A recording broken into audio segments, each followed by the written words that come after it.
Hello. Today, you will hear a story with an interesting plot. When I got home, my wife wasn't there yet. I looked at my watch.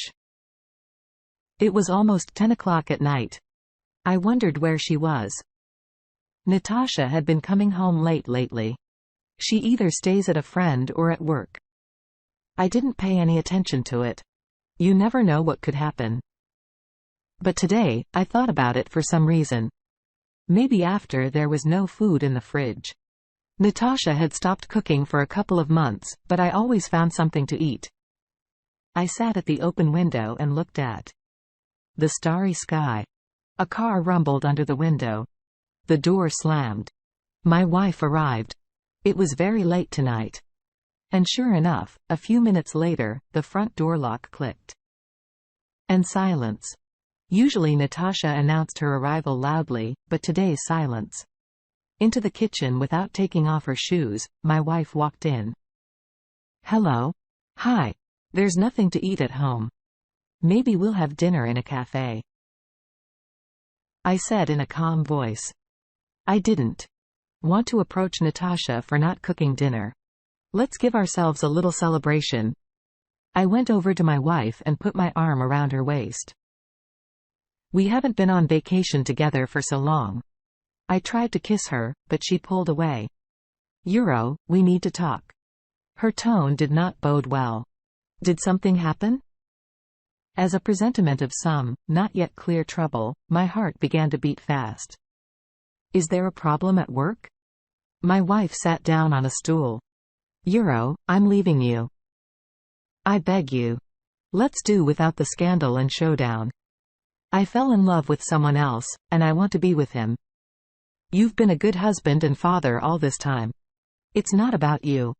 A man has to be happy. Natasha looked at me guiltily. I'm sorry, but I can't do this anymore. From the surprise, I was speechless for a while. My heart sank into my stomach, struggling to keep up a steady beat. Natasha, what about me, the children? I wheezed in a voice that was not my own. What children? She said suddenly and angrily. The kids are grown up. I'll explain everything to them myself later. They will understand me. I've been a housekeeper and a laundress and a nanny for almost 40 years. For all of them and for you first of all, I've stopped being a woman. I've forgotten that. I too can be loved, and I want to love and be loved. Natasha, haven't you ever had enough love? I said quietly. I met a man and fell in love with him. I'm going to him now. Natasha stood up. Wait. I looked at my wife. How long have you been dating? For 6 months now. But it can't go on like this. I'm tired of lying to you, so I finally made a decision. It would be better, more honest, at least. Natasha took out a pack from her purse and took out a thin cigarette. That's the news. My wife smokes. And who is your new man? I try to keep my emotions in my fist. He's an artist. Very talented. Natasha flicked her lighter and looked at me. Not that. She didn't finish. But her eloquent look told me a lot. It was strange. She always didn't care what I did. She regarded my writing as child's play. It's what makes money that counts. It was a proposition to which many, if not all, women would have subscribed. I caught myself thinking about some nonsense. My wife, with whom I have 2 children, and with whom I have lived for nearly 40 years, is leaving me. And I talk about whether I have talent. That's ridiculous. And what's more? Natasha continued. I want to take this apartment and half of the money from our joint account. I need something to live on and support a young lover. I thought and out loud, I said, and the fact that my parents left me the apartment, is that okay? But you still have a house in the country. I waved my hand. I did not have the strength to deal with the division of property. Natasha, you're an adult, and you've made up your mind. But I want you to know. I love you very much. But if you leave, there's no going back. Spasms clutched my throat. I held on with all my might so I wouldn't burst into tears. Don't be fooled. It will never happen, she said coldly, and arrogantly picked up her bag and left the kitchen. The front door slammed. I looked out the window and saw her get into the car. There was a silhouette of someone on the passenger seat. Natasha leaned toward him, and it was clear to me that they were kissing. It seemed to me that Natasha was well aware that I could see them and was doing it on purpose. To make it hurt even more, after a few minutes, the car drove away. I got married quite early at the age of 20. In my 4th year at the institute, Natasha was 1 year younger than me. Our first year together, we had a son. 9 years later, a daughter. Immediately after college, I went into the army as an officer. They paid good money there, so Natasha did not work. She spent all her time with her son and daughter. My service went well and I stayed on to serve in the army.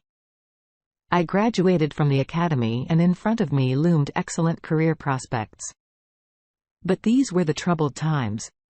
They started sending me on long business trips to hot spots. On one of those trips, I got a serious head wound.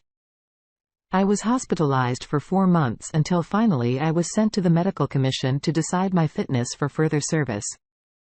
The commission came to a sad conclusion. I was not fit for further service. I was given a pension certificate and a wounded pension for all the good that I did. The command shook my hand, wished me luck, and safely forgot about me. All this time, Natasha was there for me.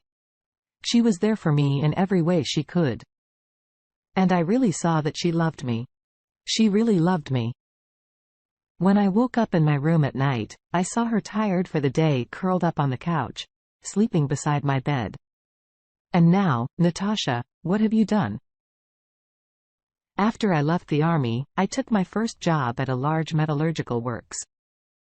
7 years later, I became chief engineer. So there were no problems with money, and there are no problems now. At 55, I retired. Out of boredom, all of a sudden I started to write short stories. But I never published them. Probably all this would have gone on until one magazine published my story. After a while, I got a call from the Capitol and offered to write a screenplay based on this story. A year later, a film came out. In the credits was my name. Soon my first story collection was released. Then came out another one. Finally, a solid publishing house signed a contract with me and I began to receive substantial royalties for something that nobody wanted to read before. All this time, I had no reason to approach Natasha. At least never once thought that she was not faithful to me. The children have long since grown up. They both had families of their own, and now we had grandchildren. We lived well. At least I thought so. Throughout our marriage, I never once raised my voice at her. I never refused her anything. I enjoyed giving her gifts. She had a dream to drive, and I bought her a car with my first fee. I loved her very much. We didn't have any intimacy problems with her either. I bought an old log house outside the city near the woods, on the shore of the lake, and was going to live in it the rest of my days with the woman I loved. They say women live by emotion, not reason. When she says she loves you, don't doubt it. It's true. She really loves you. In that moment, but that doesn't mean at all that she will love you tomorrow. There are no women who love you. It's your turn. Only naive idiots like me don't understand that. The relationship between a man and a woman is finite. Looks like my time is up. It's the other one's turn. Women's logic is a strange thing. I think women themselves are sometimes not able to fully understand it. I looked for a long time into the dark square of the window, as if I wanted to see there my future fate. What was there to see? With my wife gone, my soul became empty. Only half of me was left. How do you have to fall in love to leave your husband with whom you have lived for 40 years? When were you sincere, Natasha? Then when you nursed me, or now, when you ruthlessly, without hesitation, left me for another? In the morning, I gathered my things and called Natasha. I held the phone for a long time until I heard her sleepy voice. I had vacated the apartment. How do you pass the keys? I wanted to finish the conversation quickly. For some reason, I didn't feel comfortable talking to her. So soon, she protruded. Put it in the mailbox. You didn't have to rush off like that. You could have just. I did not hear the rest and hung up. How thoughtful. For me, it is already the past. Dear listeners, please like and subscribe to our channel. It stimulates me to release new videos for you.